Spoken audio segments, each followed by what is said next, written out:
Hello Exiles, and today we are talking about the changes that GGG gave us meanwhile.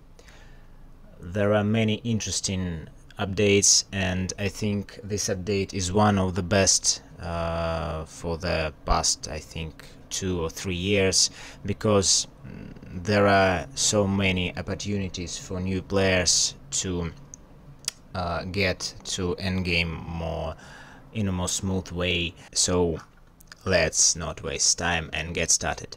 The first thing I would like to mention is the update for Grand Spectrum, and this is great that they gave us minimum to frenzy power and endurance charges, because there are not so many ways to get this stat, and for some builds it's very important to have minimum and maximum charges equal. The next thing is, of course, the Trickster rework. There are many nodes that you want to have, and at the same time you do not want to have. So +2 to maximum frenzy charges is crazy.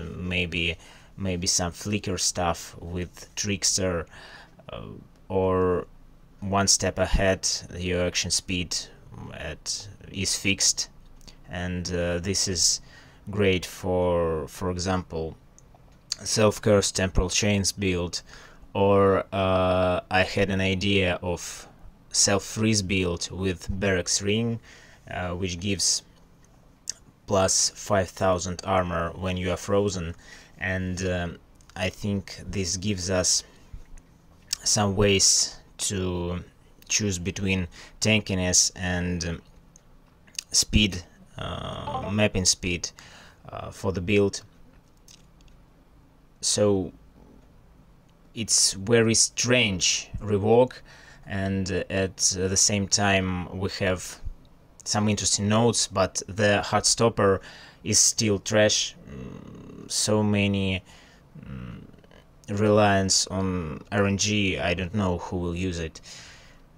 The Escape Artist stayed the same. Spellbreaker is still strong, but is it worth 4 ascendancy points for getting this? I don't know.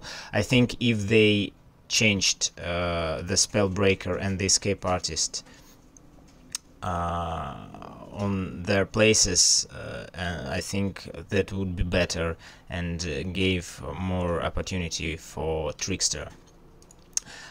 New uniques, and this is the moment when it comes to very interesting and juicy things. So Nycta's Lantern, I think it's now, since level 41, the best one-handed thing for leveling, because so much damage with Battle Mage will make your mapping smooth and great. Ghost Wreath is an interesting thing, and I'll tell about it in the next few minutes, but at the first glance we can use it with the Chayula's ring, with maximum life conversion to energy shield, and with the flask that provides us the ability not to take damage from life before energy shield. Ultimatum is great. I was waiting for it. Soul Ascension is not that pog as it seemed for me at first time, but Etero Souls is great, but maximum 50% increased attack speed is not that sick as the usual Soul Eater which we get through mapping. And 1000 ribbons, yeah, it's great since first level, and who will get it, who will get the drop of it at the beginning, will have a huge boost. And there are some notes that I've taken while reading the patch notes, and there are many uniques that I wanted to share my ideas with you. Let's start. The Araku tiki amulet. The first thing that came to my mind is elusive, on reaching low life, phasing low life. So it's maybe for the champion ascendancy, and that hiltless abuse on permanent reaching low life will get us some buffs, but it's not that good. The amulet itself is still trash, so I can't think that this will be integrated into the end game. And beast for show, this is where the changes become juicy. 100% increased energy shield recovery rate. And what can we do here? We can get Graven's secret, and this is the belt that goes from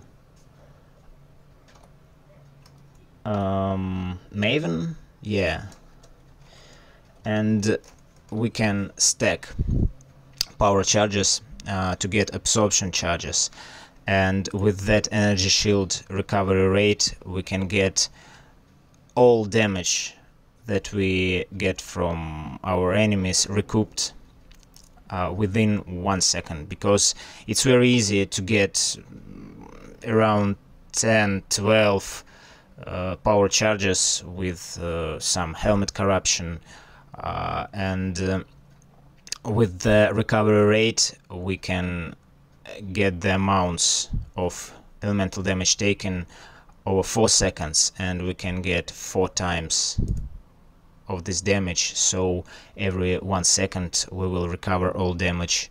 We'll have that sick. Bitterdream is the scepter which everyone have been talking about, so I don't need to tell much about it, but my first idea was it's the potential cheapest custom crit build. Bringer of Rain. Since it came to the game, I've always wanted to do something strange with it, but now it's, I think, the strongest 6-link, 7-link with blind for the early game when you do not have enough currency, plus 300 to max life, tons of armor and evasion. Sick thing. Bronze lithe, and it's one of 3 uniques that came to my mind, plus 5 to level. So when we're talking about, for example, flame dash, we can have enormous amounts of damage over time. And let's just see, we can have corrupted flame dash with 749 to 1123, and just with 1 armor we get to 1400 to 2100 damage, and base fire damage per second is 3708. It's a huge buff, and I think there can be some builds with flame dash plus Riotous Fire just for mapping with some explosions. The bossing and mapping will be great. The next thing is the Cloak of Flame, and there is nothing much talking about. Huge buff for damage taken as fire, with Dawnbreaker, with Sublime Vision, for the purity of fire. It's pretty straightforward, and everyone knows about it. And the next one is Daresso's Courage, is the shield that I've loved so much every time, and now it's even more stronger. So since you equip it, you are kept with attack and spell block, and maybe you still need to take the Tempest Shield to get base spell block and base attack block, but you still do not need it. You take low life and you are kept. So double corrupting it is very common, so everyone throws Val orbs on it and sell, and you can find the version that you need. Demon's Teacher, unique gloves, yeah, sacrificing life to give that much energy shield for high cast speed spell builds is an option. We can use life recharge build with coruscating elixir spell casting, so we can use Eternal Youth, and what it does is our recovery per second from leech and life regeneration becomes lower, but we apply our energy shield recharge to life, and this will give us the opportunity to sacrificing life, recharging it very fast because life and energy shield recharge rate is very big, and then get our energy shield from this. It's a good option. Dialla's malefaction. What did I see? Yeah, it's a cheap alternative for Ashes of the Stars, and I think it's a great chest for something like Hex Blast with Doom and Doom effectiveness. And the next one is my favorite, Ephemeral Edge.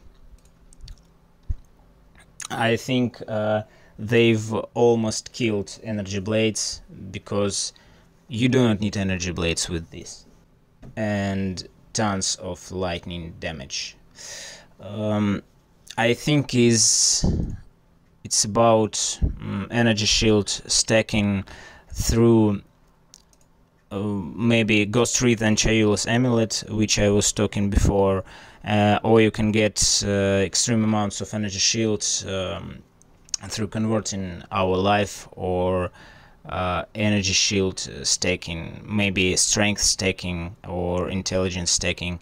There are too many options to boost our damage through defensive layers, and that's great. The Heatshiver. This helmet has two sides, one good, one bad, and the good one is we still can get some conversion through from cold into fire, and get a lot of damage, extra damage, but I don't think there is an option to boost it very high, because we have it only against frozen enemies and not so many builds. Freeze enemies permanently, maybe only occultist for mapping, but for mapping we do not really need that stat, and maybe it's about one-shot builds with low attack speed, something as Glacial Hammer or rather Cold Slams. Maybe strange thing came into my mind. Maybe some Dariani's Touch, lightning to cold and then cold to fire conversion, extra fire as cold, and all damage can chill, and it's an elementalist, and we take the freeze node from occultist. So there are many options, but we need to try it all. The Highwayman with stealing power charges, endurance charges, frenzy charges, and maybe with supreme grandstanding and charge generation for discharge, something like that. The Moko's Embrace is the ring that everyone was talking about, so nothing to say, just an addition for self-chill and self-ignite build, additional 40% increased attack speed for the builds which are unaffected by ignite. And my favorite one, Ralakesh Impatience. It's for stationary, maybe self-cast or melee builds. It's very strong. When we stack so many charges, we do not have opportunity to generate them. We have it here, so you just stay still, maybe some batch of the Brotherhood build, and we get all our charges up and kill the boss. I'll obviously implement this leak. It's too strong for me. Cage. And not so much Restless Ward. And it was my second build for this league. I wanted to build it around Replika Restless Ward with a badge of the Brotherhood, which gives us maximum power charges equal to maximum frenzy charges equal to power charges, and using Slayer's Ascendancy we also have endurance charges, and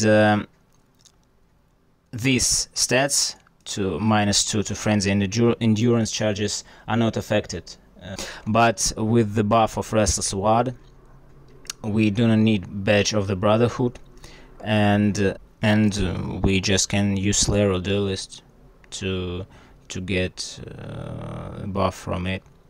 That's great.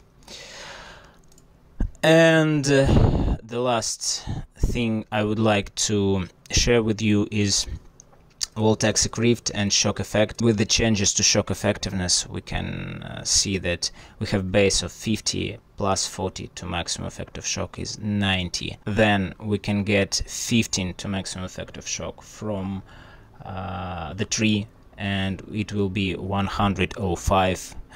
And then we can use Shock Nova with plus 10 of maximum effective shock, and it is 115, so it more than twice more damage if you shock. And with the Elementalist, for example, Ascendancy, we can, it's just effectively another double damage that is provided. And maybe that's built with Battle Mage, Voltaxic Rift, Shock Nova, because there is enough elemental damage for Voltaxic Rift, and we convert it to Chaos, and then with the Elementalist we get sick amounts of lightning and chaos damage which can shock. And the last one for the dessert, Arctic Armor, with the buffs which I think are not changed here. Yeah, we get 21% less physical damage from hits while stationary and 20% less fire damage. With 4 times our effect, we get immunity to physical and fire damage from hits. I think that's achievable. I'll try to maybe make a Theorycrafting POB. So that's all for today. I hope you got some ideas for the league start, maybe for some time through the league. And like, subscribe, leave your comments in the commentary section. See you next time. Goodbye.